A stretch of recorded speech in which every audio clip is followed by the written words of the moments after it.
Tonight on UPN 33 News at 10. People run for their lives when a chopper slams to the ground on a Fort Lauderdale beach. You're looking at live pictures of South Beach right now. We're going to tell you how to get through this Memorial Day weekend, coming up in a live report. Weather-wise, we're still watching the tropics, but looking at some good news for the weekend. An explosion levels an apartment complex. Debris rains down all over a California neighborhood. Was it an act of terrorism? And you want to stick around for this one. We're showing you some hot fashions to keep you cool this summer. Hi, everybody. I'm Danielle Knott. And I'm Jennifer Santiago, and we're going to break it all down for you right here on UPN 33 News. Now, live, this is UPN 33 News at 10. Tonight, South Florida's most popular hotspot is booming. Everybody's just happy, ready to party. Thousands are flocking to South Beach for the Memorial Day madness. And as you can well imagine, the people are pumped and the parties are jumping. So the madness on South Beach officially comes alive for the Memorial Day weekend, and UPN 33's Evan Bacon is right in the middle of the mayhem. He joins us live from South Beach with the story. Hey, can you stop by Fat Tuesday and get me a White Russian, Evan? Right now we are Ground Zero Ocean Drive, just north of 10th Street. You know, they had prepared for the worst, but it has really turned out to be the best. As you can see, Ocean Drive is flowing as easily as the ocean out there with the water. Everybody is gearing up for a night of music, dancing, and lots of fun.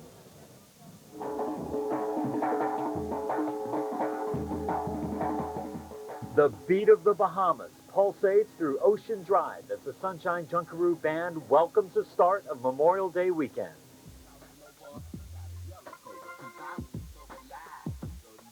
But hip-hop is the big draw this holiday.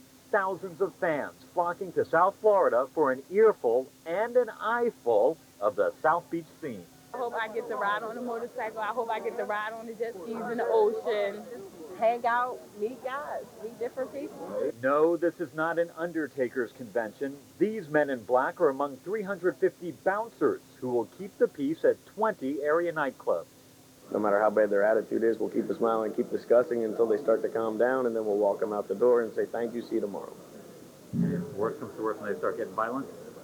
We wrap them up, put them in a little hold, and walk them out the door and say, thank you, see you tomorrow.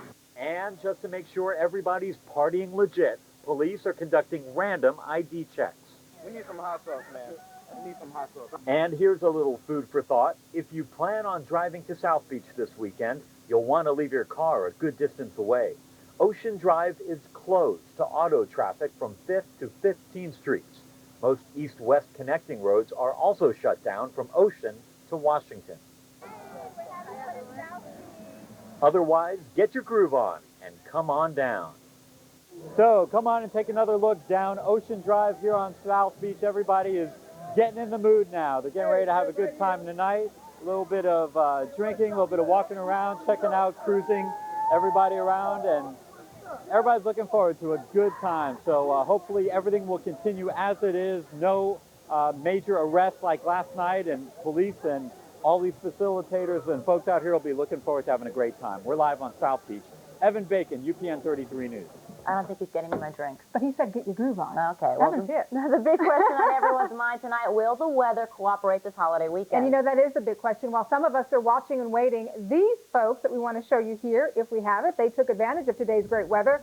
Will the rest of the weekend be as nice as today? Meteorologist Craig Fetzer joins us now with some answers. Hopefully some good news, Craig. You know, about 24 hours ago, it wasn't looking that good. We were watching very carefully what was going on in the tropics, but no change in the tropics. This system we're watching hasn't gotten any better organized. That is good news. Let's show you what's going on. Of first concern, though, of immediate concern, the strong east to northeast breezes that continue, and that means that we will see those dangerous rip currents, especially during times of low tide. So if you're going to be in the water at the beach, watch out for that this weekend. The reason, high pressure to the north continues in control, and also lower pressure to the south. It's that low pressure to the south that we've been watching closely. You can see here on the satellite loop, though, not a lot going on down here. A few thunderstorms east of the low still sitting back here to the west, may work its way north and northeast over the weekend and may give us a better chance for showers later in the holiday weekend. But all in all, looking like we are doing pretty good for the weekend. We'll have the forecast and the thumbcast coming up in a bit. Back to you. Thanks, Craig. And we want to let you know to be sure to stay with UPN 33 News for the very latest as we continue to watch the activity in the tropics. Also tonight, an unusual sight on a South Florida beach. A chopper falls from the sky, sending terrified beachgoers running for their lives. Saw the helicopter going down, right near the ocean. I thought it was going to crash into us. Tonight, investigators pieced together what caused the crash landing on the beach. Investigators hauled away the chopper within the last hour to begin their investigation into the crash. UPN 33's Yusila Ramirez joins us live from the scene with the very latest. Yusila. Jennifer, it definitely was no easy task getting this thing out of here. It has been sitting on the 3,000 block of Holiday Drive on the beach for most of the day. As you can imagine, quite a sight for many of the folks who are out here trying to enjoy a little sun and fun. The next thing they know, they're watching this thing go down and hoping it doesn't land on them. It was a long and slow process getting this helicopter off of Fort Lauderdale Beach. Crews used makeshift skids and cables to drag it out of here more than 7 hours after it crash landed just south of the beachside Yankee Clipper Hotel. All the while, curious visitors watched on. A flatbed truck was finally brought out to carry the Long Ranger chopper back to the Fort Lauderdale Executive Airport. As I saw him going down, I was hoping the people would get out of his way, but as we ran down here, you could see the people scatter, and his rotor obviously didn't hit anybody. But I was surprised how quick the thing came down. This afternoon, the pilot, Sergio Izzo, and passenger Richard Sittimer were headed to Fisher Island off of Miami Beach. A little before 1 o'clock, Izzo was forced to bring the chopper down after he realized something wasn't right.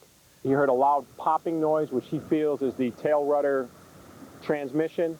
The chopper started to go into a tailspin. Investigators say the pilot's quick thinking definitely helped out. He managed to pick a spot on this crowded beach that was empty, and both of them, Izzo and Sittimer, got out safely. We saw the flames coming from the helicopter by the pool, and we saw the helicopter going down, right near the ocean. We thought it was going to crash into us. As it was going over us, we heard it crack, and we thought it would just like fall down, and we were really scared. Now, the process of trying to find out exactly what went wrong here, what happened, is now underway. It's not exactly, we're not exactly sure how much of the chopper can be salvaged. They will be inspecting it over at the Fort Lauderdale Executive Airport. That is the latest in Fort Lauderdale. Yusila Ramirez, UPN 33 News. Thank you, Yusila. Also tonight, a New York man is in jail accused of causing a scare at Miami International Airport. James Philippe pled guilty in court today to carrying a concealed weapon. Police say he tried to get a knife hidden in his belt buckle through a security checkpoint in Concourse E. A security screener discovered the knife after it set off the metal detector. A South Florida man is in critical condition after being bitten by a snake. Donald Budrid was fishing in Coral Springs when a cottonmouth rattlesnake like that one bit his hand. Now, he says he didn't get scared until after he got home and suddenly became sick. Budrid was rushed to the hospital and treated with anti-venom. Also tonight, crews are working to make an apartment building deemed unsafe fit to live in again. Residents say attention from UPN 33 and other media outlets prompted the owner to begin making much-needed repairs to the Coconut Grove apartment complex. Miami officials said the building was unsafe because it was plagued by rodents, sewage, and electrical problems. Well, tonight, for the first time, we're getting a look at the records in the case of Relia Wilson. A judge today ordering state officials to release the information. Yeah, that's right. UPN 33's Mike Hirsch has just gotten a hold of that newly released information, and he is live with the latest. Mike, what does it contain? Well, Danielle, this is the second round, several hundred pages here. To get through this right now, we've just received them as kind of like speed reading War and Peace. But what these documents should provide is more information on the caseworker blamed for losing Relia Wilson. More than 600 pages is a previously unreleased case file being copied by the state at Kinko's. Pages that may contain the answer to why and how Relia Wilson's caseworker, Deborah Muskelly, allegedly lost track of the little girl.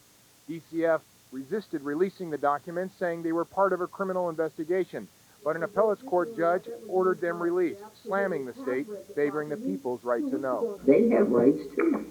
I understand, and how can they possibly assert their rights if it's secret? From the initial 900 pages released, DCF clearly had no idea when and how Relia Wilson went missing. This press conference is about respect. On another Relia Wilson issue, black community and political leaders ripped Governor Jeb Bush and his appointment of an all-white blue ribbon panel to investigate DCF and its chief, Kathleen Carney. This is a jury of Kathleen Kearney's peers.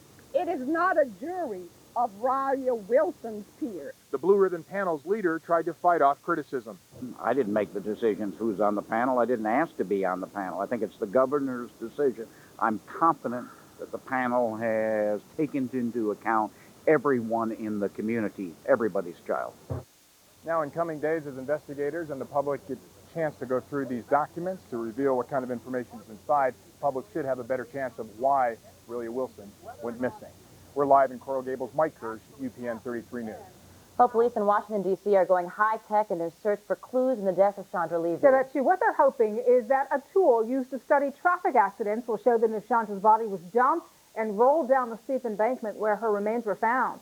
Police have found evidence that suggests Levy was jogging. They say it may prompt them to talk to a man currently jailed for attacking women in that park, but the Levy family attorney is warning them to be extra careful. Just want the police to not speculate on what may have happened, but to hold their views until they know what the evidence is and can tell her family and the public who did this to Chandra. The medical examiner says he probably won't determine the exact cause of Chandra's death until sometime next week. A rough landing for a small plane pulling a banner over a baseball stadium in California. The pilot ran into trouble and had to make an emergency landing in the parking lot of Edison Field, the home of the California Angels. As you can see right there, the landing didn't go very well. A fan buying tickets for the game shot this wild home video, but believe it or not, nobody was hurt. A wandering mountain lion gets into a tight squeeze in a suburban Los Angeles neighborhood. You can see the animal's head actually sticking out after getting stuck in someone's backyard fence. Animal control officials shot the animal, fearing it would attack children in the neighborhood. It was put in a blanket and, as you see there, carried away. In the war on terrorism tonight, a warning from the FBI that terrorists may strike from underwater. The Bureau has alerted the nation's state and local law enforcement agencies that it has information about a potential scuba diver attack. The FBI stresses the information is not specific and has not been confirmed. The Transportation Department warning of a different kind of attack, this one involving the nation's trains and subway systems. The agency is citing non-specific reports. It's telling railroad and transit system operators to remain on a heightened state of alert. Stay with UPN 33 News for the very latest in the war on terrorism. Sheer chaos when flames ripped through a California apartment complex. Tonight, investigators think they know what caused the explosion. That coming up. Also coming up, some of the best places to stoke up the sun. Guess what? They are right here in the Sunshine State. Meteorologist Craig Setzer, guess what? We're going to have some of that sunshine for you. And right now, real-time radar is real quiet. Good news. We got your forecast coming up. And we're going to show you how to look hot this summer without spending a lot of dough. That's coming up. Celebrity contract perks. Mariah's Donuts, J-Lo's obsession with white, and the star who demands a food tester. Then toys of the rich and famous, jewels, jets, and jacuzzis. Plus the Friends summer plans and Steve Harvey, XCT. Tonight at 10:30 on UPN 33. Chaos erupts after a California apartment complex is engulfed in flames. Extreme heat, and it's hard to breathe with the smoke, and there's people coming out. Some of them burned. Tonight, investigators think they know what brought down the house. The explosion injured several people and left one man fighting for his life. UPN 33 Samantha Marshall has been following this story, and now she's live for us with the very latest. Sam. As a result of this fire, 3 people are in the hospital tonight, and that man fighting for his life is suffering from 3rd-degree burns. And as you were about to see, this was a very nasty fire. A large explosion, then a burst of flames. This was the scene at a Los Angeles apartment complex earlier today. Residents inside the building say the blast was so big it felt like an earthquake. Well, when the boom went off, you can obviously hear it. And then it felt like a humongous earthquake. The windows were coming in. Everything was breaking. More than 135 firefighters rushed to the scene, followed by a dozen ambulances, as the flames ripped through 3 floors of the building. Most residents made it out safely, but 6 people were injured, 1 person in critical condition. I live like 2 apartment buildings from right here, and it felt like a big earthquake, like a whole house shook and everything. In response to a recent warning that terrorists could target apartment buildings, the FBI and a police bomb squad were called to search the area. No connection so far. Investigators now believe the blast could have been caused by natural gas leaks. In the meantime, crews are using search dogs to make sure no one was left behind. So far, no one has come forward and indicated to the fire department or the police department that there are any missing persons. Right now, we're treating it with caution. There could be someone there, or hopefully there isn't. And it will be quite some time before residents are allowed back in the building, but the Red Cross is on the scene helping out. Back to you, Danielle. I'll take it, Sam. Thank you. The results are in. Florida is home to some of the nation's best beaches, but you knew that already, right? 4 beaches to be exact. The most beautiful beach in the country, according to a new survey, is St. Joseph's Peninsula State Park in the Panhandle. Fort DeSoto on Florida's west coast comes in 4th place, followed by Caladasisi. I hope I said that right. It's a Caladasisi Island in Tampa. Miami's own Cape Florida State Park at the tip of Key Biscayne is number 9. You can tell I've never been to that one I mentioned that I screwed up. Soft sand and warm, clear water is what makes the list, not popularity. Now, time for UPN 33 weather. Hello, Caladassi Beach, and hello, everybody. We're looking at a pretty nice weather pattern, except kind of stormy in the midsection of the country tonight. High pressure sitting over us, giving us those strong beach breezes, rip currents, and maybe a few quick showers here and there. All in all, though, a nice night tonight. Going to be another nice day tomorrow. And then the pesky low to our south looks like it's going to start moving northeastward, so that'll bring us a slightly better chance for showers Sunday and Monday also.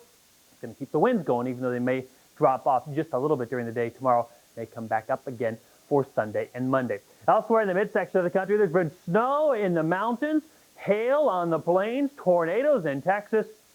It's wild weather, and it looks like that wild weather is going to continue as this system marches very, very slowly to the east. Our forecast, it's not wild at all. It's looking great. Here it is for tonight. We're calling for beach breezes to continue. Otherwise, fairly quiet and fairly comfortable. Low temperature near 75 degrees for tomorrow. Look for a pretty nice day, plenty of sunshine, gusty ocean breezes.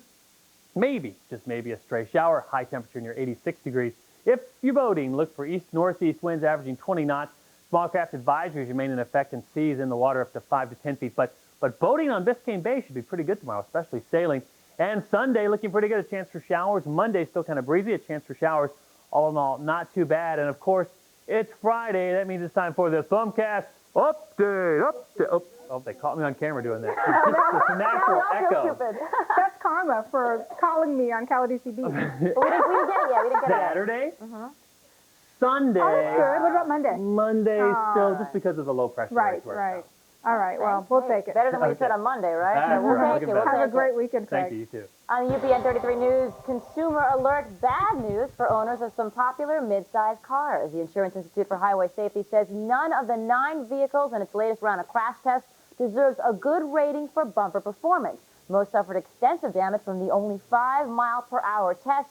The worst performers included the Jaguar X-Type and the Saab 9.5. The best performer, wish we could all afford it, the Lexus ES 300. Well, a warning tonight about a popular treat. Imported jelly candy is being blamed for the choking deaths of about 18 children worldwide. The treats are made of fruit-flavored gel. The FDA has seized the remaining supply of candy from a California company's warehouse. They say, quite simply, the candy is dangerous. And speaking of dangerous, with a daring stunt, the Florida Magicians Convention opens in West Miami-Dade. 20-year-old Dylan Ace was hoisted up by a crane on a flaming rope wearing a straitjacket.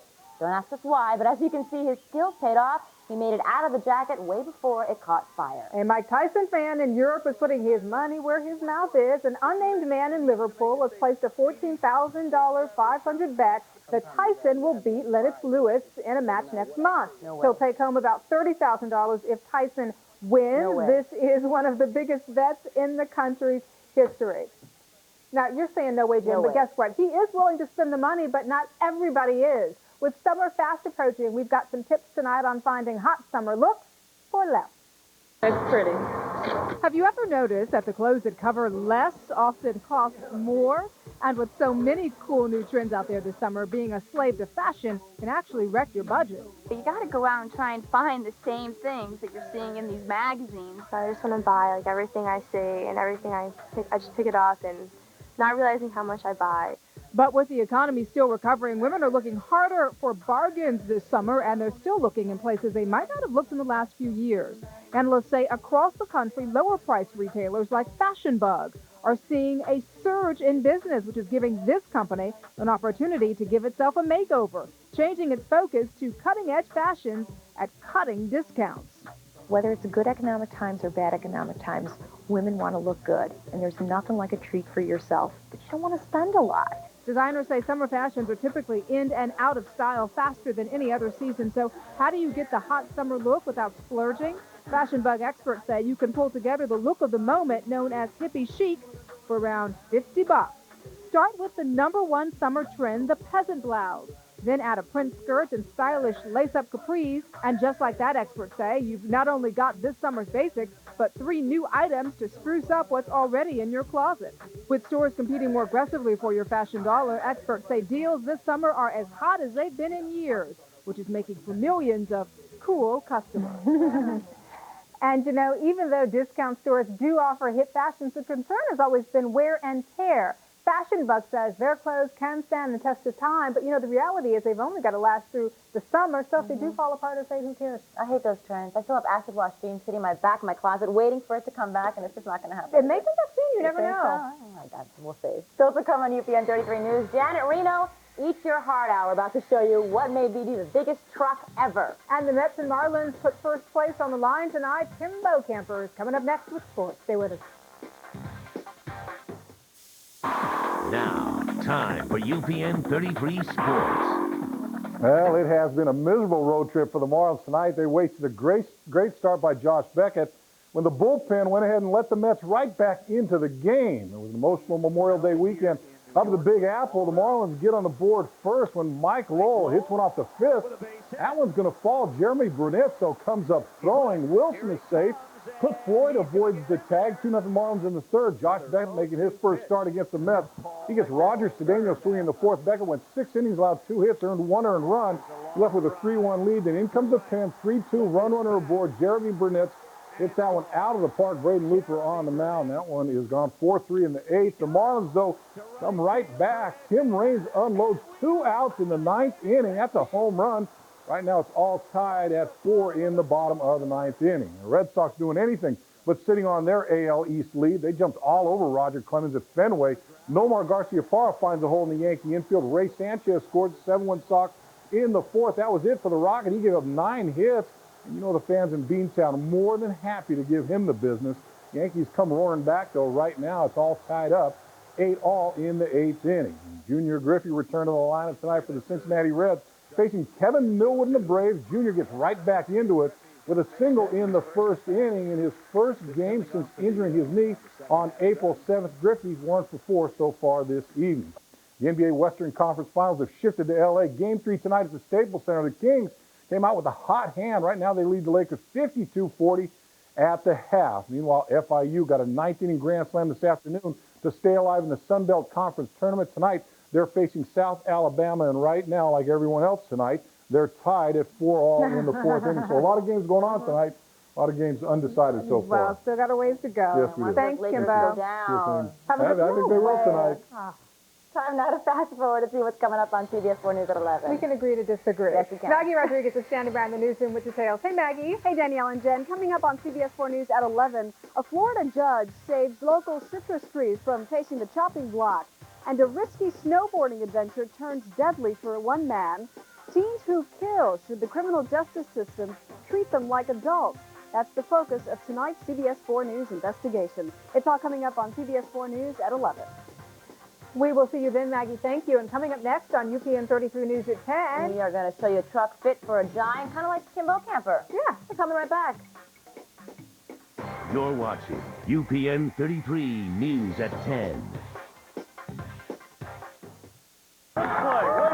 Tonight on UPN 33. The roughest and the toughest go head-to-head. There's Class versus Crass. Watch tonight as they take down the competition. Go all the way. Good God. And bring home the comedy. I know some good jokes. No, Niles. You don't. Frazier at 11. King of the Hill at 11:30. Tonight on UPN 33. Oh, yeah. You're watching UPN 33 News at 10. And finally tonight, what is 9 feet high, 11 inches wide, and weighs more than 11,000 pounds? Well, how about this truck? Eric Echterling unveiled the mammoth machine today in Iowa. It's a big, how'd he get in there? I know. He started building Old Glory, as he calls it, last summer and just finished it. He says the movie Bigfoot inspired him. I can see how that could possibly be, since that truck is so... No, I want to see him get out of there, though. You see him stepping out. And he doesn't even roll his ankle. Very nice, Eric Echterling. Yay, Good job. Eric. I would think that the movie Joe Dirt would have inspired him, actually. You know you're a redneck when you drive a big truck like that. Well, that's UPN 33 News at 10 for tonight. Thanks for joining us. Now stay tuned. EP is next, and we'll see you again Monday. Monday Wow, night. have a good weekend. Friday. Good night. Loving it.